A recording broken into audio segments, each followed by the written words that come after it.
The depiction of nature and the ecology in any art form is itself the nature of such art form.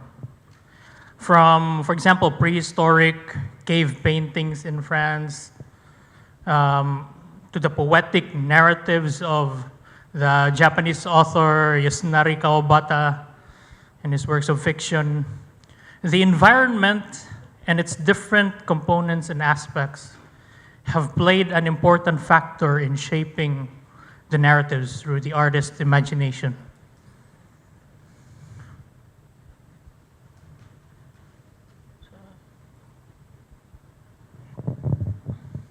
Cebuano literary arts has its own share of the depiction of the local ecology and the usage of nature as tools that become a catalyst in vivifying the settings, the behavior of the persona or the characters, and the local color of the community.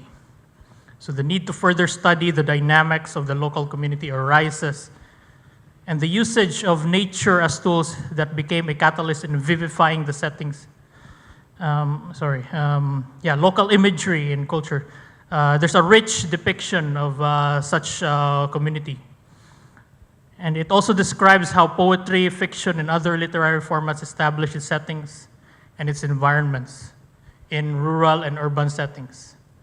So you have the Cebuano writers talk about modernity, tradition, but most importantly, you cannot avoid noticing the settings, the natural environment.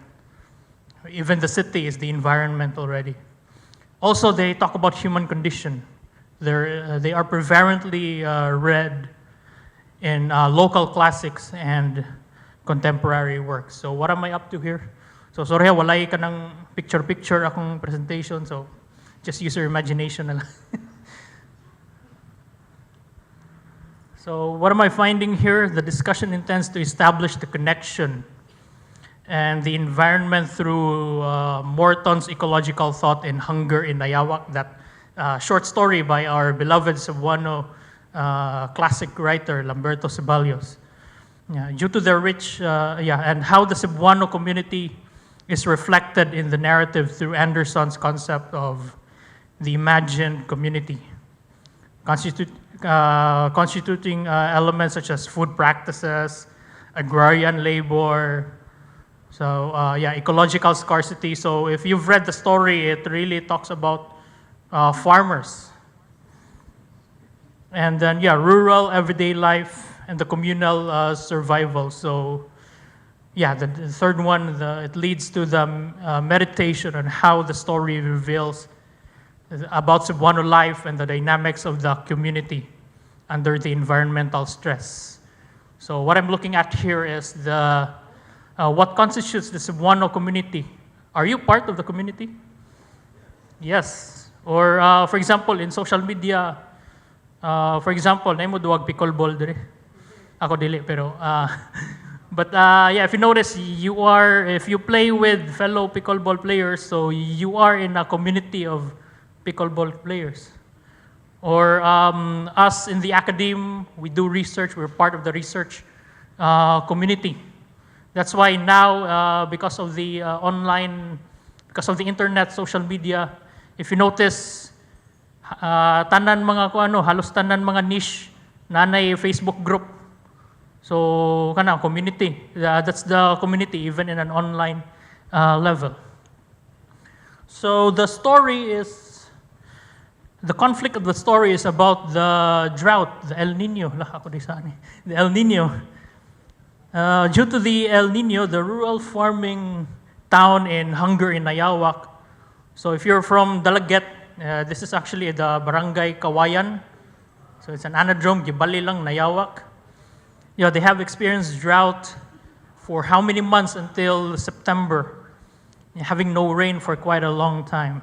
So the protagonist, Manong Cardo, has some evidence to prove that his fellow farmer, Temoy, who lives in the area, has stolen some banana harvests from his land.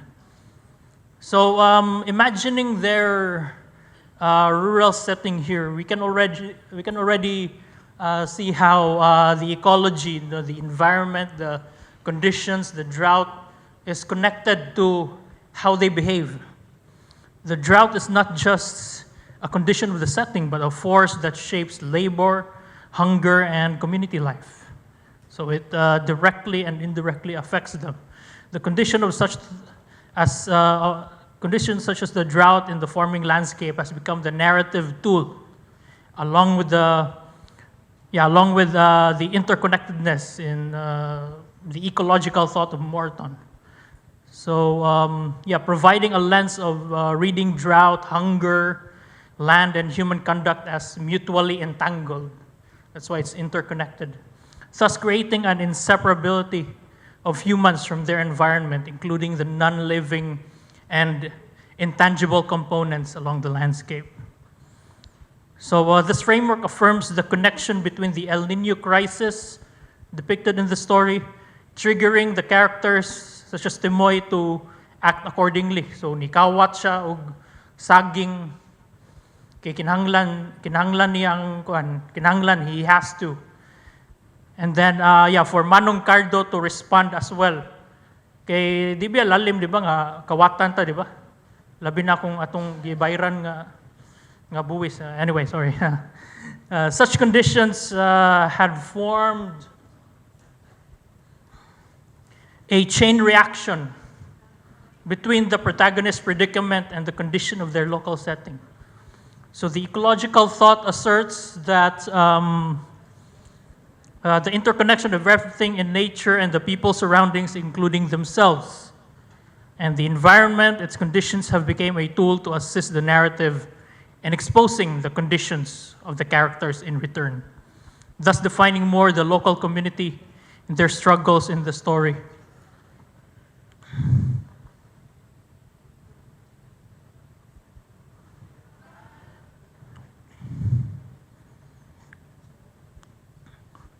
So quoting from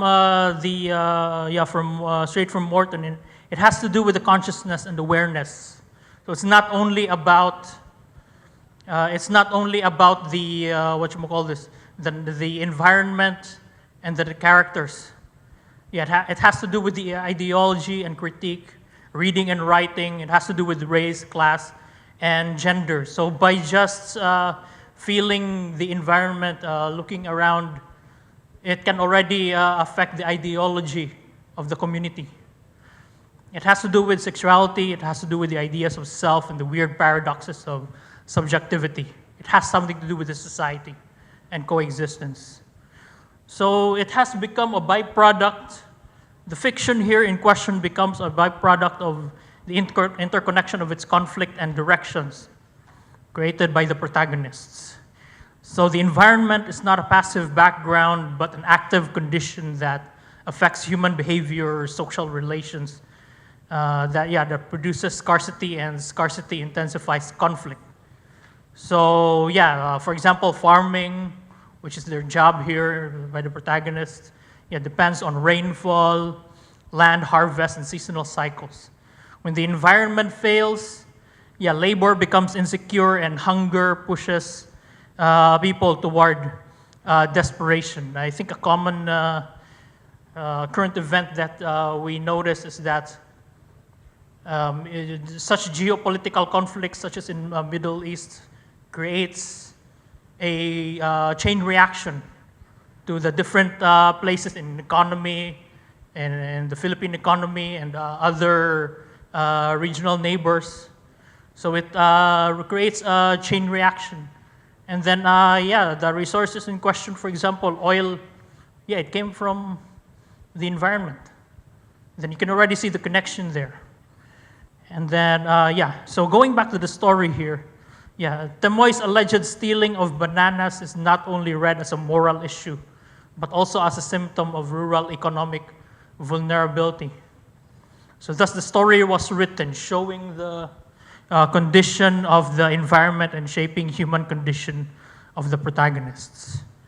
And surprisingly, the story, if you read the story, it also drops or mentions, like I counted 24 different food and then mostly vegetarian kay gitanom man, so food here is also an important component in the story.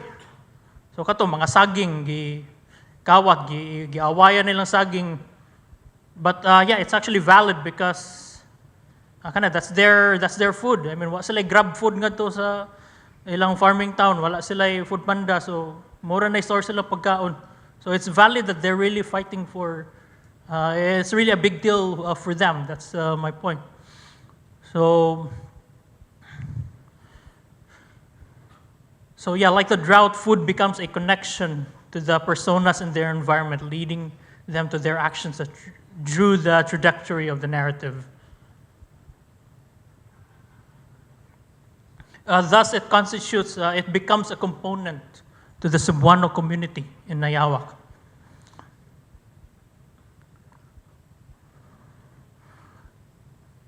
Anderson's concept of the imagined community discusses that even the local communities such as Nayawak in the story has a sense of nationhood due to the constructed unity and collective behavior of the residents, because communities are distinguished, so to quote, no, they're distinguished not by their falsity or genuineness, but the style in which they are imagined. So Anderson's imagined community reflects labor in the story through the farmers' harvests, land hunger, and rural precarity. So what does this come up with the Cebuano life? Hold on.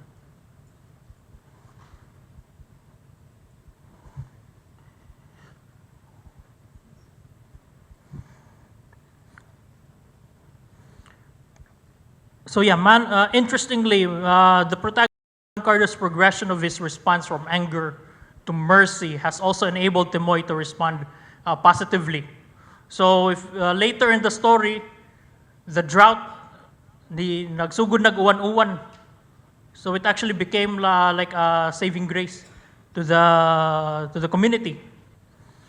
But their responses are also have also altered to the good. So nakasabot na si Manong Cardo nganong gikawat iyang mga saging tungod kay iyang ipakaon di ay sa mga anak. Kikita siya nga gigutom, malnourished na ang anak ni Temoy. So it was there was sort of like a moral dilemma in the first place, but it got resolved eventually. So towards the conclusion of the narrative, it was later revealed that Temoy was intending to return what he took from Manong Cardo, thus displaying a sense of accountability and awareness of his initial actions that caused the conflict in the first place. Through the conditions of the environment that led to the crisis in their village, Ceballos, the author, has taught his readers the value of understanding your neighbor despite the hardships. So what are we getting at here? Such story has also taught the readership of the importance of peaceful confrontation to resolve the conflict in the local community, to coexist peacefully. The story gives hope to as well because rain clouds have finally arrived in their area, implying the end of the El Niño and the start of the rainy season. The story ends with Temoy walking with Manong Cardo towards the latter's payag for Manong Cardo to hand over the bags of corn grits that he was intending to loan to feed his family, especially the newborn. So the food that was sourced from their physical environment became the reason for the conflict of the two members of the community, and eventually it became the catalyst of peace and resolution of the two men for a better coexistence in their Cebuano community. So thank you for listening. If you have any questions, feel free to ask me later in the open forum.